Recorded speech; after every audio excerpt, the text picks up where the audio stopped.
هلو. طيب بصوا، عشان انتوا بتسألوا ليه التوست والقشطة اتمنعوا، عشان الفيديو اللي انا نزلت فيه اللي حصل لي لما اكلت الفاكهة او كذا نوع فاكهة مع بعض. ايه طيب القشطة هقول لكم اتمنعت على مرحلتين.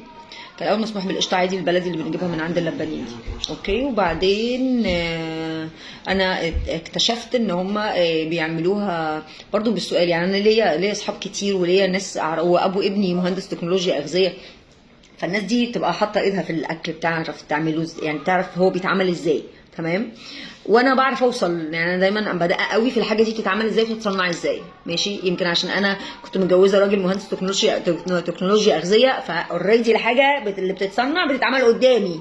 كان بيجيب لي الترايل عندي في البيت، الترايلز عندي في البيت، تمام. نجرب في البيت ونشوف دي ولا دي، والريسبي دي ولا الريسبي دي، تمام. فكان بيجرب عليا، فخلاص انا بقيت عارفه ده بيتصنع من ايه وده بيتصنع من ايه وده بيتصنع من ايه، ماشي.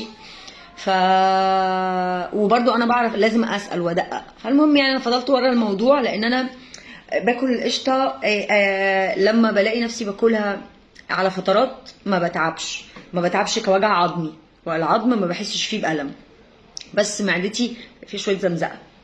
خلاص اكل القشطه كذا يوم ورا بعض، معدتي عظمي بيوجعني، بعد 5 ايام بالظبط بلاقي اثر في عظمي. فاكرين انا لما قلت لكم اما تيجي زي البروتوكول تاكل حاجه وتعرف هي مضره لجسمك ولا لا؟ بتاع ده اهي. كنت بقول لكم ان انت ممكن يبقى فيه ليتلي او تاثير متاخر، يعني خلاص، او رد فعل متاخر بعد كام يوم. بص الرد فعل باين على عظمي بعد قد ايه، 5 ايام من تناول القشطه يوميا، تمام. قعدت انا كده وفضلت بقى ايه يعني اتحرى الدقه في السورس اللي هجيب منه القشطه، وانها تكون قشطه بجد مش اللي معموله باللبن كامل. القشطه لما توصلت للخدعه الفظيعه اللي فيها والغش اللي فيها، ان هي بتتعمل من لبن كامل، يعني اللبن كله بيغلوه كله بدهونه كله، وبيحطوا عليه حاجات كتير قوي من ضمنها فانيليا والنشا، تمام، عشان يعرف يعملها لك رول كده ويجيبها لك حلوه كده وتبقى انت شايفها انها دي رول قشطه، لكن هي لبن. خلاص لما عرف هو الكلام ده ووصلته له منع. وبعدين قام جاي قايل لنا على القشطه الميلك مان، القشطه المعلبه، ونصح بالذات بالموضوع بتاع الميلك مان ده. طبعا انا نزلت جبت كميات بقى ويلا، وانا بحب القشطه الصراحه، يعني انا كنت بستخدمها استخدام اساسي. انا كانت القشطه عليها رده، اعجنهم مع بعض مع اي حاجه بقى، احطهم جوه حته الجبنه الشيدر الجوت ميلك واقوم لفاها كده زي السيجار واكلها. كانت بتبقى فطار ملوكي الصراحه، مع الفاكهه، مع التمر. القشطه دي كانت، والرده مع العجينه دي اللي بعملها، والخلطه بتاعت قشطه على رده دي كنت بستخدمها على طول، تمام. المهم اكلت القشطه برضو بتاعت الميلك مان، تعبت لي عظمي. ابص على الانجريدينتس يا ولاد الكلب، مفيش اي حاجه مكتوبه، كل اللي مكتوب قشطه من لبن طبيعي، قشطه من لبن طبيعي. كنت متصله ببابا ابني وانت ساليه، قلت له وضع كذا كذا كذا كذا كذا، هي القشطه دي بتتعمل من ايه؟ اما ايه يا حبيبتي، دي لبن بودره وزبده كاكاو بس، وعليه شويه مثبتات. وقام سائلني بقى هي كان فيها ميه مش فيها ميه، مش عارفه ايه. قال لي اصل الميه دي اللي هو اللي بتلاقي فيها يعني كانها فيها ميه او شرش، دي بيبقى فيها نوع معينه، انواع معينه من المثبتات، ودي ما بيبقاش فيها نوع تاني من المثبتات، حاجات كده صناعيه بقى، يعني تخصصه هو. خلاص كلمت انا الدود الله يرحمه وقلت له الحق الاخت الجميله الميلك مان عباره عن لبن بودره وزبده كاكاو. بعدها منعها بس، قلت له حصل معايا كذا كذا كذا كذا، ولما اكلت 5 ايام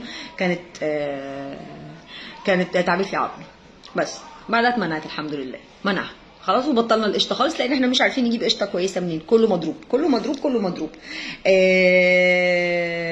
حتى لو انت قلت مثلا هتجيب كيلو لبن، وانا جربتها اعملها برضه، اجيب كيلو لبن واغليه واخد وش القشطه بتاعه بس، وهو بس الاكل، لا برضو على بعد 4-5 ايام بيتعب. ليه؟ في نسبه كازين برضو، عشان كده احنا لما بناخد القشطه نحولها لزبده، وبعدين الزبده نحولها لسمنه، بيتفضل مرته.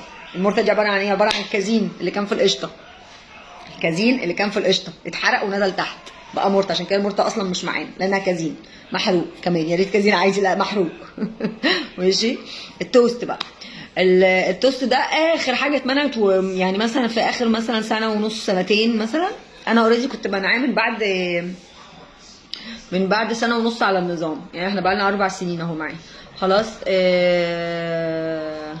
من بعد سنه ونص انا وقفت ميتين التوست ده خالص خالص، تعبني فعلا. كلمته قلت له التوست بالنسبه لي متعب وبيبوظ لي معدتي وبيعمل لي امساك واضطرابات في الهضم وبتاع. هو وقتها ما صدقش، يعني ما اقتنعش بكلامي في الحته دي. خلاص هو كان بالنسبه له لا مش متعب ومفيش شكاوي جايه له من الناس، لحد ما يعني قبل ما يتوفى بسنتين كده او سنه ونص، برضه قبل ما يتوفى بسنه ونص، لقيته في لايف طالع بيقول ان هو بقاله اسبوعين ما خدش غير شريحه توست، وان هو بياخد شريحه واحده بس كل اسبوعين. فعرفت ان هو ايه، بدا يشوف الاثار السلبيه بتاعه القمح نفسه. تمام. وانا كنت قايله له برضو ان هو يعني او مع الوقت اكتشفت او وصلنا بالظبط كده، عشان احنا كنا ناويين نعمل حاجه لموضوع التوست ده. فانا وصلت لشيف من اللي شغالين في المصنع بتاع ريتش بيك، عشان كنت عايزاه يعمل لي حاجه خاصه بالتوست. خلاص، ويعمل لي قالب توست بالرده بس من غير دقيق خالص. تمام. فلما سالناه بقى كده في الخباثه، فقال الكلام مش هينفع طبعا يتقال اون بابليك كده ولا ان بابليك. تمام، مش هينفع عشان نروح كلنا في 60 داهيه.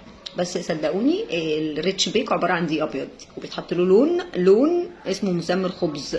بيتحط له لون اسمه مسمر خبز، ماشي. هو دقيق ابيض صافي، وبيترش على القالب كده شويه رده حلاوه روح، بدون بقى ما نخش في تفاصيل تخمير وكل اللي انا سمعته وعرفته ده.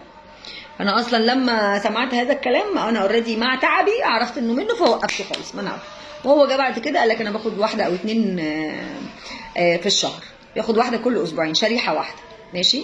في الاخر بقى خالص كان مع زياده التعب الناس والناس اللي ماشيه على النظام وملتزمه كويس جدا وبتروح له تعبانين تعبانين تعبانين تعبانين، وحالات الامساك زادت رغم ان بياخد دهون، بياخد فايبرز، بياخد فاكهه.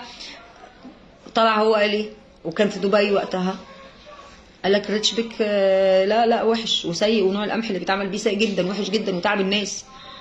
فمعلش احنا موقفين توست ومفيش توست، ولما تاكل كده مره ولا مرتين، شريحه ولا 2 في الشهر، وده للناس اللي خفت الاصحاء يعني. تمام. لحد ما انا الاقي لكم نوع قمح كويس. وبعدين قام قايل ان هو لقى نوع قمح هيستوردوه، ما ذكرش من انهي دوله. تمام. ان هم هيستوردوا نوع قمح التعديل الوراثي فيه اقل من القمح اللي عندنا، وهيعمل بيه توست وكرواسون ومش عارف ايه والحاجات اللي قالها، بس يعني عمره بقى والله يرحمه.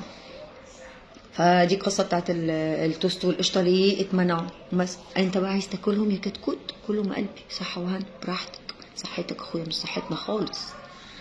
احنا بنقول المعلومه، عايز تنفذ انت ايه، نفذ اللي انت عايزه. محدش بيجبرك تعمل اي حاجه. انت هنا في الحياه اساسا مش مجبر على شيء، انت ما جيتش الحياه مجبر على شيء من اساسه. انت هنا حملت امانه اسمها حريه الاختيار، هتتحاسب على اختياراتك بس خلاص. موضوع سهل جدا. انت حتى ربنا ما اجبركش عليه، ولا قال لك اعرفني، ولا قال لك امن بيا. هو قال لك انا موجود، وادي كتابي، وادي الدين بتاعي، وادي الحلال وادي الحرام. شوف انت عايز تعمل ايه. يعني انت حتى لو مسلم وموحد بالله، تمام، ربنا قال لك الحلال والحرام، ما اجبركش على الحلال ولا اجبرك على الحرام، انت اللي بتختار. فهتيجي في الاكل تمام تقول لي انا معترض، اعترض يا حبيبي، روح كل اللي انت عايزه. تمام. سلام.